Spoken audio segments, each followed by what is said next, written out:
और लोकसभा चुनाव में शर्मनाक हार के बाद कांग्रेस पार्टी में अब इस्तीफों की पेशकश की बहार आ गई है। आज कांग्रेस वर्किंग कमेटी की बैठक है। माना यह जा रहा है कि राहुल गांधी अपने इस्तीफे की औपचारिक तौर पर यहां पेशकश कर सकते हैं। हालांकि कांग्रेस में जो ट्रेंड है उसे देखते हुए लगता है कि कांग्रेस नेता सारा दोष राहुल को अपने ऊपर ओढ़ने देंगे।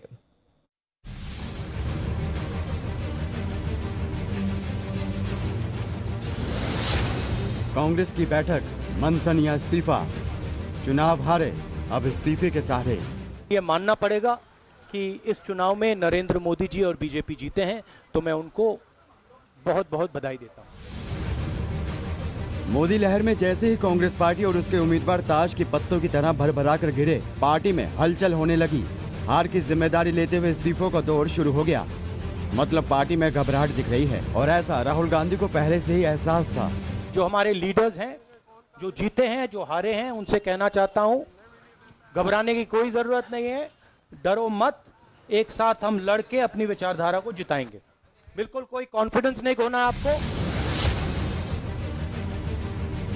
राहुल गांधी के भरोसा दिलाने का असर तो नहीं हुआ और सबसे पहले उत्तर प्रदेश कांग्रेस प्रमुख राज बब्बर ने राहुल गांधी को अपना इस्तीफा भेज दिया। वहीं ओडिशा में करारी हार की वजह से प्रदेश कांग्रेस अध्यक्ष निरंजन पटनायक ने इस्तीफा दे दिया है। 52 लोकसभा सीटों पर सिमटी कांग्रेस की वर्किंग कमेटी की बैठक है, जिसमें हार के कारणों की समीक्षा की जाएगी।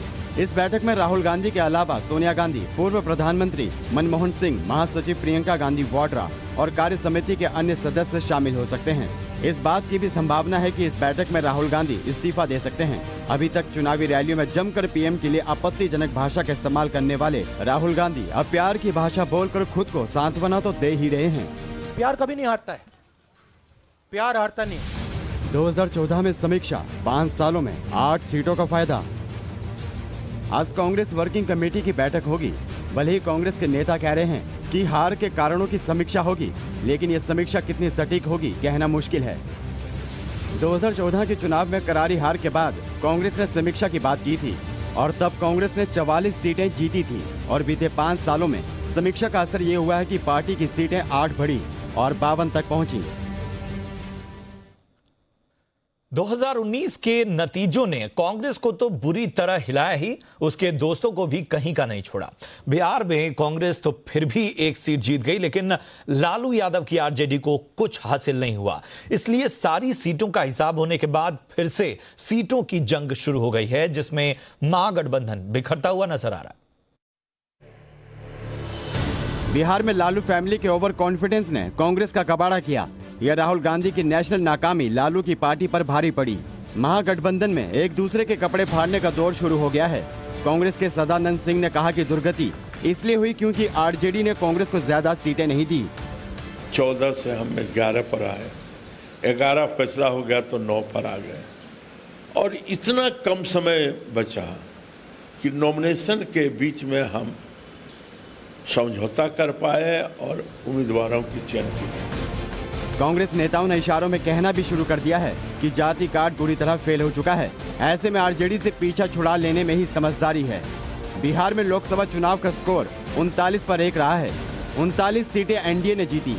महागठबंधन को सिर्फ एक किशनगंज की सीट मिली, वो भी कांग्रेस को।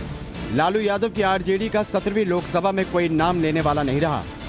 चुनाव से पहले कांग्रेस और आरजेडी में सीट शेयरिंग को लेकर धौंस धपट हुई थी। बात अलग अलग लड़ने तक आ गई थी। कांग्रेस ने आरजेडी पर ठीकरा फोड़ा तो आरजेडी ने भी ऐसा जवाब दिया कि कांग्रेस को मिर्ची लग जाए। राहुल गांधी जो है कैसे हार गए अमेठी में, जरा सदानंद बाबू और निखिल जी से पूछिए। Bharatiya Janata party 5 sitting seat forgo करके वो नीतीश कुमार से अलायंस की। यही कह रहे हैं कि हम 24 सीट पर लड़ रहे थे तो फलना पर आ गए।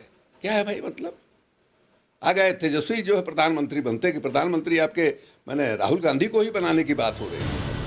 महागठबंधन में एक खिलाड़ी जीतन राम मांझी भी हैं, लेकिन मांझी अभी हालात टटोल रहे हैं कि कांग्रेस की साइड से बोले या फिर आरजेडी के फेवर में।